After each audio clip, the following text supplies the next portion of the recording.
la chronique Addicto.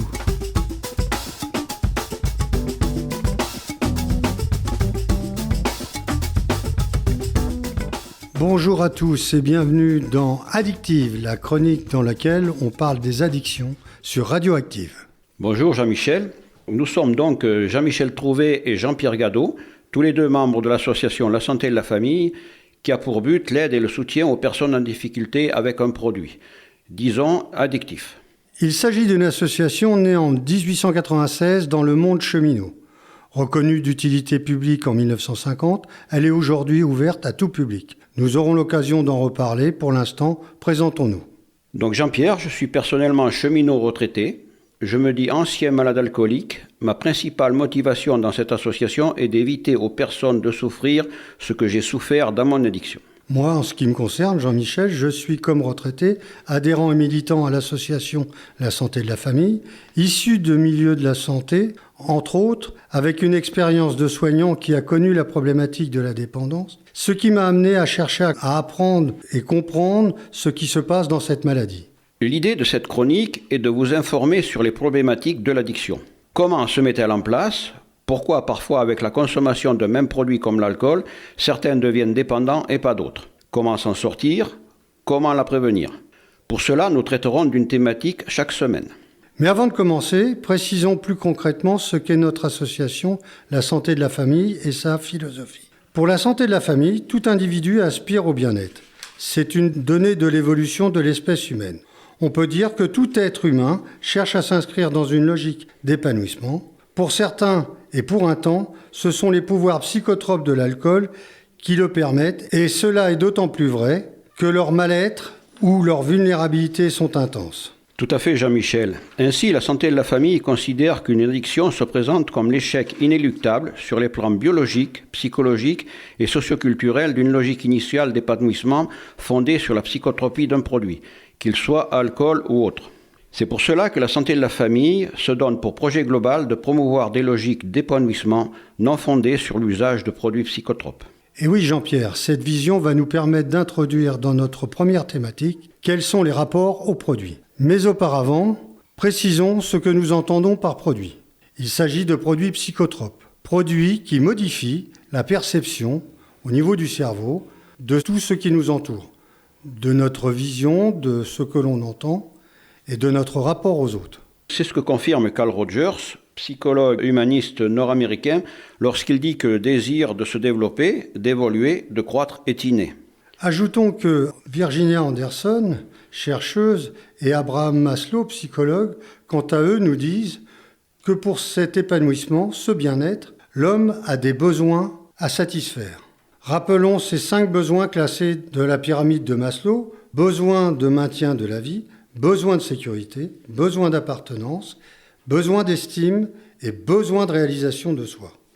Certaines personnes vont ainsi satisfaire leurs besoins avec leurs propres ressources et atteindre la qualité de vie qu'ils recherchent. Mais d'autres, par leur construction, leur histoire, leur éducation, leur état physique ou psychologique, auront du mal à répondre à ces besoins existentiels. Oui Jean-Pierre, on peut citer l'ouvrage « L'alcool, alibi et solitude » de Jean Reynaud et Jean Moreno, dans lequel ils écrivent « Dans une culture dysfonctionnelle comme la nôtre, où l'abstinence appelle justification, où la consommation va de soi, un sujet qui boit, comme tout le monde, peut s'apercevoir à un moment donné qu'il trouve un bénéfice dans les modifications apportées par ces boissons. Ce peut être une sensation de bien-être, de se sentir mieux dans ses limites, dans sa peau, d'être moins importuné par ce qui l'environne, de pouvoir parler plus librement. » Autrement dit, l'alcool, par ses propriétés psychotropes, pourra aider à la satisfaction d'un besoin manquant et permettre à la personne d'améliorer sa qualité de vie. La rencontre avec l'alcool ou un autre produit psychotrope pourra amener un réel plus, un plus qui sera donc du domaine existentiel.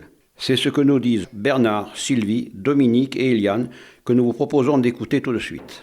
Je me suis servi de l'alcool, toujours avec des doses pas très importantes, pour chercher du boulot. Pourquoi ? Parce que de toute façon, ce produit, ce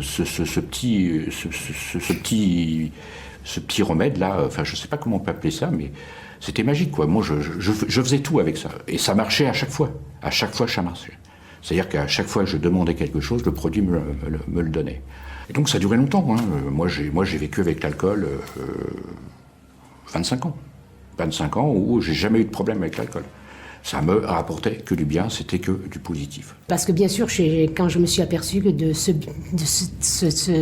bien-être que ça m'occasionnait, ça me permettait et de pouvoir bosser et de pouvoir aller faire la fête. Et on buvait tout le long de la soirée, on buvait un petit coup, sans connaître l'ivresse. Et ça, je l'ai utilisé pendant, on va dire, plusieurs années. Le lendemain, je me suis dit, oh, mais c'était pas mal ça, à voir. Et donc le week-end d'après, j'ai dit, je me sentais stressé, avoir peur et tout ça. J'ai dit, oh, je vais quand même essayer de boire une bière ou deux avant de jouer. Je sentais que, pareil, ça me redonnait de l'envie de la chaleur et tout ça. Ça me métamorphosait et puis je me sentais à l'aise. Et bien, ça me donnait de la force pour jouer et j'étais plus convaincant par rapport à mes copains. Je parlais plus, tout ça, que je le faisais avant. Et tout le monde s'en apercevait que, tiens, il est en train de changer. Moi, je voyais que les gens s'intéressaient à moi, donc j'ai dit pourquoi pas continuer dans cette position-là, quoi. Je voyais que ça marchait. Je dis pourquoi pas, mais j'étais heureux. Qu'est-ce qui s'est passé plus tard ? Plus tard, il y a une période où je me suis retrouvée seule avec mon fils qui devenait ado, parce que mon mari avait son boulot en province, partait le lundi matin, rentrait le vendredi soir, et j'avais l'impression la semaine de tout gérer. J'avais l'impression, moi, le soir, après la journée de boulot, après les courses, après tout ça, et quand il fallait gérer certains problèmes, je dirais pas scolaires, mais plus de copains et tout ça, j'avais l'impression d'être... j'en pouvais plus. Il y a des fois, c'était... puis c'est pas que j'en pouvais plus, c'est que on s'affrontait même. Donc une fois qu'il avait mangé, qu'il était dans sa chambre, voilà. Vous souffliez ? Pour souffler, décompresser, retrouver un peu de calme, je me prenais mon whisky. Alors au départ c'était un peu plus, c'était 1, ça a été 2, et c'était pratiquement tous les jours. Voilà, vous venez d'entendre les témoignages de membres de la santé de la famille. À partir de là, la question que chacun devrait se poser est: est-ce que je prends l'alcool pour uniquement la convivialité avec les copains ou pour accompagner le fromage, ou est-ce que je consomme pour apaiser, surmonter, supporter quelque chose qui me gêne dans la tête? Ou encore, si on veut changer de produit, est-ce que je prends ce médicament pour réellement apaiser une douleur physique, ou est-ce que c'est pour me sentir mieux dans ma peau? Après ceci, j'ai l'impression qu'on vous amène beaucoup plus d'interrogations que de réponses. Mais c'est typiquement à ce genre de questions que nous tenterons de répondre dans cette chronique.